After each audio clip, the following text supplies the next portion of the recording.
They poured concrete over my water line like it didn't matter, like I didn't exist, and a month later I was standing there watching that same concrete get ripped out of the ground, piece by piece, while the guy who built it screamed at me like I'd lost my mind. But the truth is, that whole mess didn't start with the driveway. It started with a man who thought money could rewrite rules that had been there long before he ever showed up. My name's Daniel Mercer, and I've been on the same stretch of land outside Red Creek, Colorado for almost 30 years now. 22 acres of dust, wind, horses, and a kind of quiet you don't really appreciate until you've lived with it long enough to miss it when it's gone. I'm not a developer, not a businessman, not even much of a people person if I'm being honest. I run a small horse boarding operation, keep things simple, fix what breaks myself when I can, and I don't bother anyone unless I have to. Back in '99, I had a well drilled on the north end of my property. Good clean water, steady pressure, the kind of thing that keeps a place like mine alive. Now the tricky part was getting that water from the well to the county tie-in, because the most direct route clipped the edge of what was then my neighbor's land, about 200 feet across the corner, nothing dramatic, so we did things the right way. Lawyers got involved, paperwork got filed, and I secured what's called a utility easement, basically legal permission, recorded with the county, that said I had the right to run that line through that section of land, access it when needed, maintain it, repair it. No arguments, no confusion, black and white. For over a decade, nobody had a problem with it. The folks who owned that property before, the Harrisons, good people, kept to themselves. We'd wave if we crossed paths, share a beer, maybe once or twice a year. They understood how things worked out here. Land's big, lines get shared, and you don't go messing with something that keeps your neighbor's livelihood running. Then came Evan Caldwell. First time I saw him, he pulled up in this glossy black SUV that looked like it had never seen a dirt road in its life. Sunglasses on, phone glued to his ear, the kind of guy who talks loud even when nobody's listening. I was out near the easement line that morning, walking it like I always did once a year, checking markers, making sure nothing had shifted, just routine stuff. He rolled down his window halfway, looked at me like I'd just wandered into his living room uninvited, and goes, "Hey, what exactly do you think you're doing on my property?" Now I've dealt with all kinds of people over the years, but there was something about the way he said it, not curious, not even annoyed, just straight up territorial, like I was already in the wrong.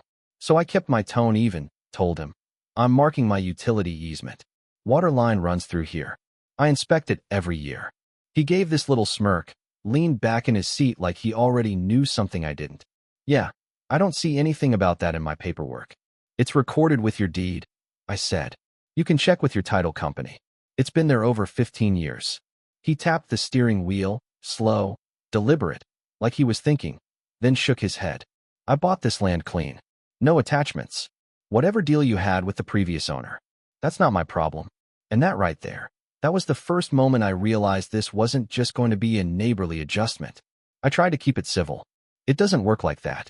Easement runs with the land, not the owner. It's legally binding. He just chuckled, actually chuckled, like I'd said something cute. "Look, man, I'm building something big here. I don't need random pipes cutting through my layout. You might want to start thinking about rerouting that." And before I could respond, he rolled the window up and drove off, gravel spitting behind him like punctuation. I stood there for a while after that, just looking at the tire tracks, feeling that slow, creeping irritation settle in my chest. Not anger yet, just unease. Because I'd seen that type before.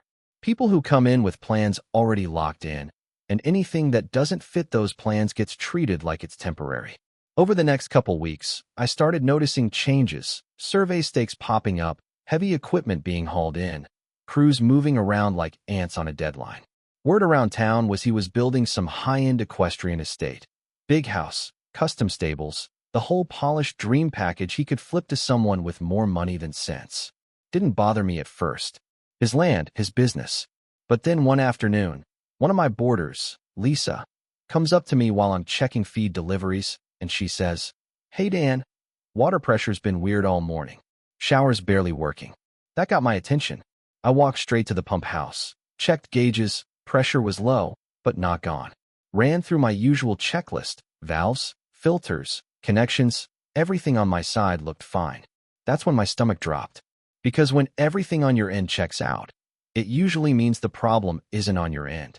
I grabbed my truck, drove out toward the easement line, and what I saw when I got there.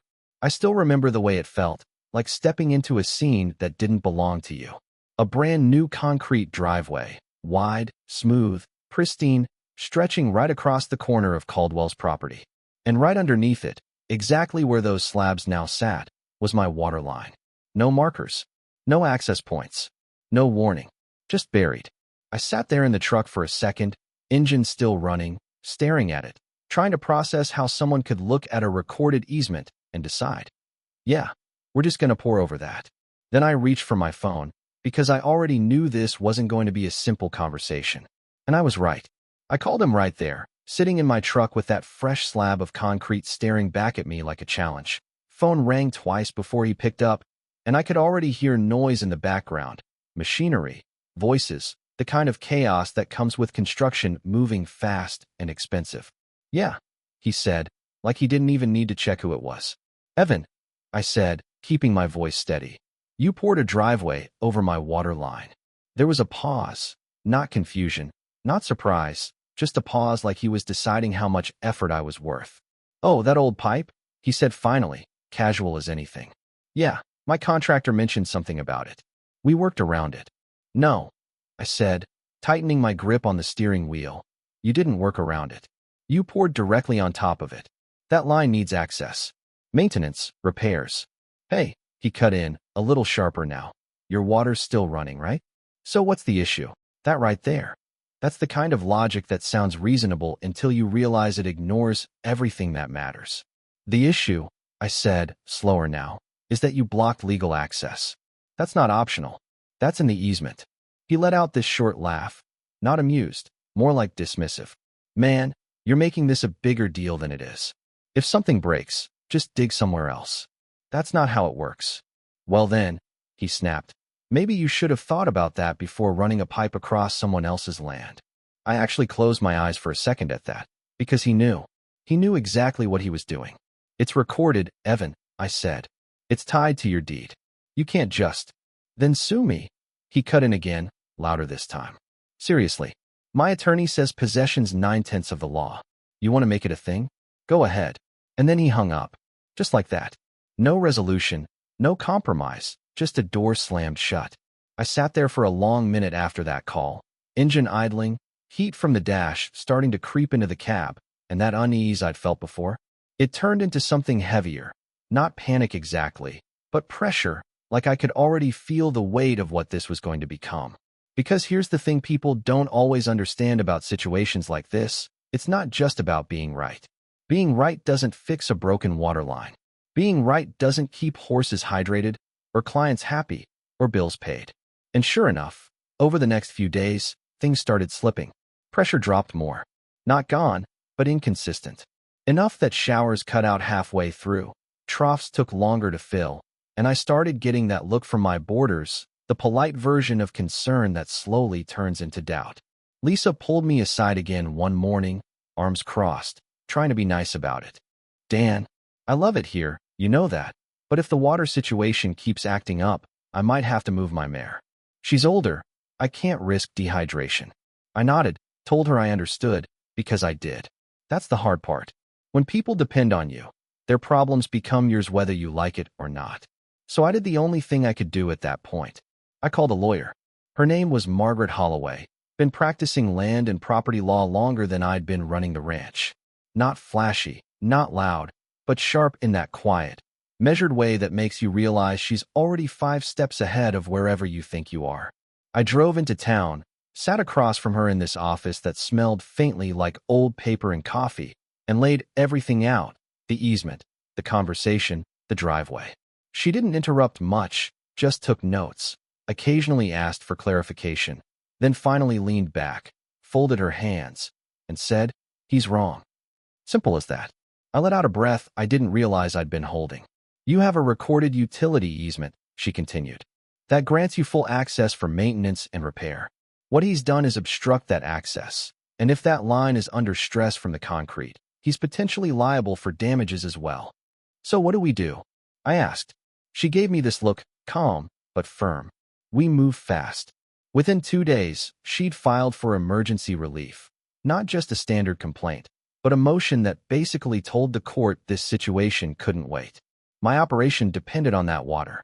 Animals were involved. Income was already being affected. And while all that paperwork was moving through the system, my situation on the ground kept getting worse. By the end of the week, I didn't trust the line anymore. Pressure dipped so low one morning that 2 of the troughs didn't refill overnight. I walked out there at sunrise, saw those horses standing around empty water, and something in my chest just tightened in a way I can't really explain. So I started hauling water. Big plastic tanks in the back of my truck, filling them up in town, driving back, pumping them into the system just to keep things running. It wasn't efficient, it wasn't sustainable, but it kept the animals safe.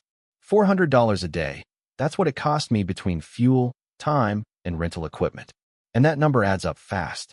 2 weeks in, I lost my first boarder. Then another. No hard feelings, no arguments, just quiet departures. Trailers pulling out early in the morning, dust settling behind them like a reminder that stability matters more than loyalty when people are paying you to care for something they love. All the while, Evan kept building. Didn't slow down, didn't reach out. If anything, he leaned into it harder. Bigger crews, longer hours, like he was trying to finish the place before the consequences caught up with him. I saw him once during that stretch, maybe 10 days in. He was standing near the edge of that driveway, talking to a contractor, pointing at something on a set of plans. I walked up, not angry. Not yet, just tired. You really gonna let this go to court? I asked. He looked at me, took off his sunglasses this time, and there was something different in his eyes. Not arrogance exactly, more like annoyance that I was still part of the picture. You're still on this? He said. Man, you're costing yourself more than this is worth. I almost laughed at that, almost. It's already costing me, I said. Every day. He shrugged. That's business. No apology. No acknowledgement. Just that. And that's when it clicked for me. This wasn't a misunderstanding. It wasn't even about the easement anymore. To him, I was an obstacle. Something small, inconvenient, and ultimately replaceable. So he treated me like one. 5 weeks after we filed, we finally got a court date. And by then, I wasn't just looking for access to my water line anymore. I was looking for accountability. By the time the court date finally came around, I was running on fumes, not just physically, but mentally too. 5 weeks of hauling water, watching money drain out faster than I could make it, seeing empty stalls where horses used to be. It wears on you.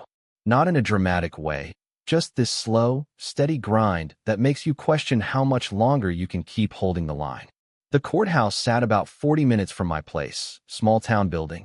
Nothing fancy, brick exterior, a flag out front that always seemed to hang just a little too still.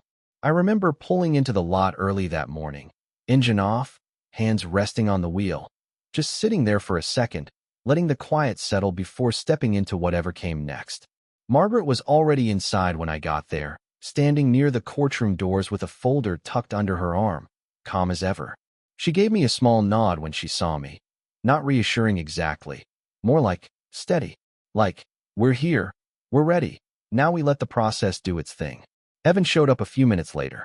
Different energy than before, still polished, still put together, but there was tension in it now.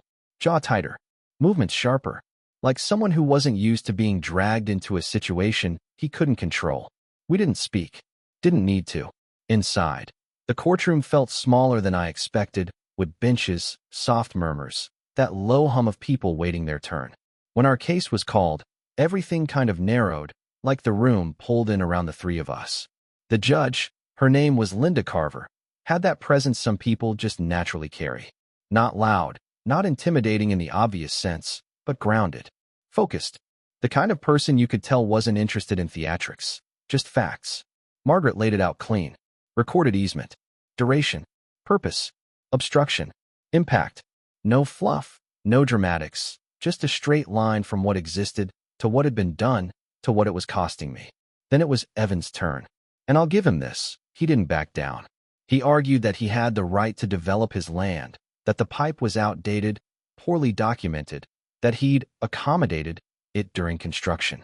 He even suggested installing access panels into the driveway, like that somehow replaced the right to full access. At one point, he actually said, This is being blown out of proportion. The water still runs. I remember glancing at Margaret when he said that, and she didn't react at all. Just let him talk. Because sometimes the best thing you can do is let someone fully show you who they are. When the judge spoke, the room went quiet in that immediate, almost physical way. The easement is clearly recorded and legally binding, she said, voice even, measured. The defendant's construction constitutes a complete obstruction of that easement. No hesitation. No ambiguity. She looked directly at Evan then. You had the opportunity to verify encumbrances on this property prior to development. That responsibility does not disappear because it is inconvenient. He started to respond, but she raised a hand slightly. Not aggressive, just enough to stop the momentum. You will have 21 days to remove the obstruction and restore full access, she continued. If you fail to comply, the plaintiff is authorized to remove it and recover all associated costs, including damages for loss of use and income. And that was it. Just like that. All that tension, all that build-up, resolved in a few sentences that landed heavier than anything else said that day. Outside the courtroom, Evan finally tried to talk. This isn't over, he said, stepping closer, voice low but tight. You're making a mistake pushing this. I looked at him, really looked at him this time. And for the first time since this whole thing started, I didn't feel that unease anymore. Just clarity. You already made the mistake, I said. I'm just dealing with it. He shook his head, half laughing like he still couldn't believe it had gone this way, then turned and walked off. For 21 days, nothing happened. No crews, no calls, no attempt to fix it, just silence. And honestly, that told me everything I needed to know. So on day 22, I acted. I hired a concrete removal crew. Not cheap, not quick, but thorough. Margaret arranged for all the proper documentation, court order in hand. I notified the county inspector, even gave the sheriff's office a heads up, just in case things got complicated. We started early. Sun barely up, air still cool, machines rolling in, workers setting up, that low mechanical rumble breaking the quiet that used to define that stretch of land. I stood off to the side at first, arms crossed, watching that first cut go into the concrete, a sharp, grinding sound that echoed more than it should have. And I won't lie, there was something surreal about it. Not satisfaction exactly, not revenge, just resolution. Like a knot finally starting to come loose after being pulled tighter and tighter for weeks. About an hour in, Evan showed up. Same SUV, same speed, but this time he didn't slow down smoothly. He slammed to a stop, door flying open before the engine even cut. "What the hell do you think you're doing?" he shouted, already moving toward us. The crew paused, not out of fear, just instinct, eyes shifting between him and me. I stepped forward, pulled the folded court order from my back pocket, and held it out. "You had 21 days, I said, voice steady. "This is on you." He didn't even take the paper at first, just stared at it like it offended him. "You're destroying my property," he snapped. "No," I said, meeting his eyes. "You did that when you poured over something that wasn't yours to block." For a second, just a second, I thought he might push it further. Call someone. Try to stop it. But then the inspector stepped up, calm, official, and that shifted the balance. Evan grabbed the paper finally, scanned it, jaw tightening again, and just like that, the fight drained out of him. Not gone, but contained. Redirected into something quieter, colder. He stepped back, and the machines kept going. 2 days later, the driveway was gone. Not damaged. Not patched. Gone. We exposed the line, and sure enough, 3 stress fractures along the section that had been under the concrete. Nothing catastrophic yet, but it would have been. Give it time, give it pressure, it would have failed completely. I replaced about 60 feet of pipe, reinforced the bedding, marked the easement clearly, made it visible in a way nobody could pretend not to see again. Water pressure came back steady that same week. No dips, no surprises, just normal. Evan did try to sue me after that. Claimed I'd caused unnecessary damage, that the removal was excessive, that I should have accepted a compromise. The judge dismissed it. Not only that, she ordered him to cover everything. Legal fees, water hauling costs, repairs, lost income, $67,000. He appealed, lost again, picked up another $9,000 in costs for that effort. And after that, things went quiet. He finished his build eventually, sold the property not long after. Never really saw him again. But every now and then, I think about it. Not the money, not even the conflict itself, but what it says about how people see land, ownership, responsibility. Because out here, land isn't just lines on paper. It's systems, agreements, trust built over time. And when someone walks in thinking they can ignore all that, well, sometimes the ground pushes back. Now I'm curious what you think. Was I right to take it all the way to tear up that driveway instead of trying to meet him halfway? Or should I have found some kind of compromise before it got that far? Let me know in the comments, because out here, there's always more than one way to settle a dispute, but not all of them leave things standing the way they should.